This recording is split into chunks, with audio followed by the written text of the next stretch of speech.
حضرت امام زین العابدین علیہ السلام فرماتے ہیں اس وقت میں بیمار تھا، بڑی مشکل سے امام حسین علیہ السلام کی خدمت میں پہنچا تاکہ میں سنوں حضرت کیا فرماتے ہیں۔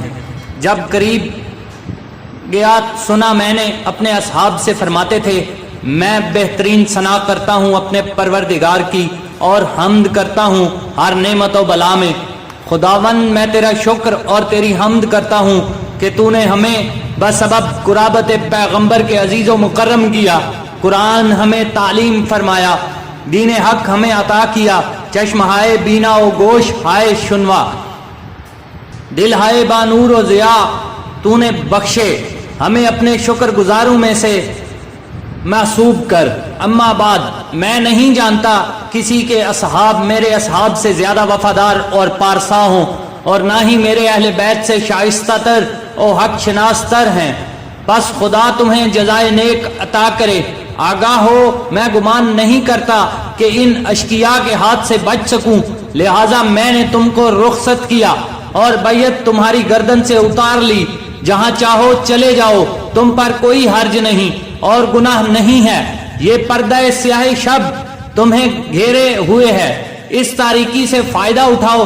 اس وقت حضرت عباس سب سے پہلے کھڑے ہوئے اور کہا، ہرگز ہم آپ سے جدا نہ ہوں گے، خدا ہمیں وہ دن نہ دکھائے کہ آپ کے بعد جیتے رہیں، ہم آپ کا دامن نہیں چھوڑیں گے، ہم اپنی جان آپ پر فدا کرنا سعادت جانتے ہیں۔ حضرت عباس کے بعد سب بھائی اور بھتیجوں اور فرزندان حضرت اور اولاد مسلم ابن عقیل اور فرزندان عبداللہ ابن جعفر نے بھی اس کے مثل عرض کیا۔ پس حضرت نے اولاد مسلم کی طرف متوجہ ہو کر فرمایا، شہادت مسلم تمہیں کافی ہے، میں نے تمہیں رخصت کیا، جہاں چاہو چلے جاؤ۔ ان سعادت مندوں نے عرض کی، سبحان اللہ، اے فرزند رسول، لوگ ہمیں کیا کہیں گے جس وقت ہم اپنے پیشوا کی نصرت نہ کریں اور ساتھ چھوڑ کر اس نصرت و یاری میں تیر و نیزہ و تلوار سے کام نہ لیں۔ قسم بخدا ہم آپ سے جدا نہ ہوں گے جب تک جان و مال، اہل و فرزند آپ پر فدا کر کے آپ کے ہمراہ فردوس بری میں مقام نہ کریں گے۔ لعنت خدا کی اس زندگی پر جو آپ کے بعد ہو۔ اس کے بعد مسلم ابن اوسجہ نے اٹھ کر کہا، کیا ہم آپ کی نصرت و یاری سے دستبردار ہو جائیں؟ اگر ہم ایسا کریں تو خدا کو کیا جواب دیں گے؟ اے حسین، ہم بخدا آپ سے جدا نہ ہوں گے جب تک ان برچھیوں سے آپ کے دشمنوں کو نہ ماریں، اور جب تک قبضہ تلوار کا ہاتھ میں ہے مخالفوں کو قتل کریں گے، اگر حربہ بھی نہ رکھتے ہوں ان اشقیاء کو پتھر سے ہلاک کریں گے۔ قسم خدا کی آپ کی یاری سے ہاتھ نہ اٹھائیں گے، یہاں تک کہ خدائے عز و جل بخوبی دیکھ لے کہ بعد رسول اللہ آپ کے اور حق کی ہم نے مراعات کی۔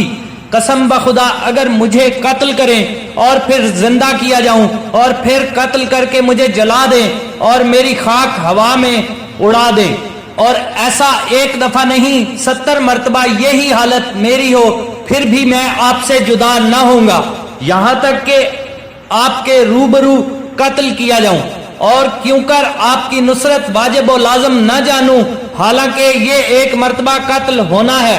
اس کے بعد سعادت ابدی اور وہ نعمت سرمدی ہے جس کی انتہا نہیں۔ اس کے بعد زہیر ابن کین نے اٹھ کر کہا، قسم بخدا میں راضی ہوں کہ مارا جاؤں اور زندہ ہوں اور پھر مارا جاؤں اور زندہ کیا جاؤں، اسی طرح 1000 مرتبہ میری حالت ہو، تاکہ 1000 جانیں آپ پر اور آپ کے اہل بیت پر فدا کروں، تاکہ حق تعالی میرے ذریعے آپ کو بمائے اہل بیت قتل ہونے سے محفوظ رکھے۔ اس کے بعد سب سعادت مندوں نے اب ایسے ہی جان نثاری کے کلام کیے۔ حضرت امام حسین علیہ السلام سب کو دعائے خیر دے کر خیمہ میں تشریف لے گئے۔ بروایت سید ابن طاؤس علیہ الرحمہ، اسی شب محمد ابن بشیر حضرمی کو خبر پہنچی کہ تمہارے بیٹے کو سرحد رے میں قید کیا ہے۔ اس سعادت مند نے کہا، میں اس کی اور اپنی جان کا عوض خدا سے چاہتا ہوں، اور یہ امر مجھ سے شاک ہے کہ اسے قید کیا جائے اور میں جیتا رہوں۔ جب یہ کلام اس مرد باوفا کا حضرت امام حسین علیہ السلام نے سنا، فرمایا خدا تجھ پر رحمت کرے، میں نے تجھے رخصت کیا اور بیعت تیری گردن سے اٹھا لی کہ تو جا کر اپنے فرزند کو قید سے چھڑا۔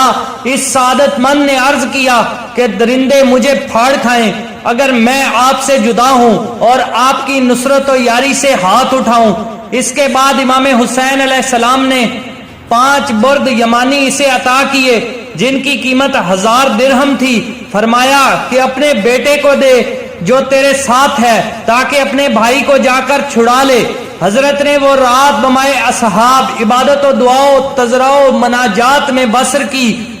آواز تلاوت و عبادت حضرت کے لشکر سے مانند صدائے مگس سے عزل بلند ہوتا تھا، کوئی رکوع میں تو کوئی سجود میں، کوئی قیام کوئی قعود میں تھا۔ اسی شب حضرت کی برکت عبادت و دعا سے 32 آدمی لشکر مخالف سے لشکر امام علیہ السلام میں آئے اور رکاب حضرت سے وابستہ ہوئے۔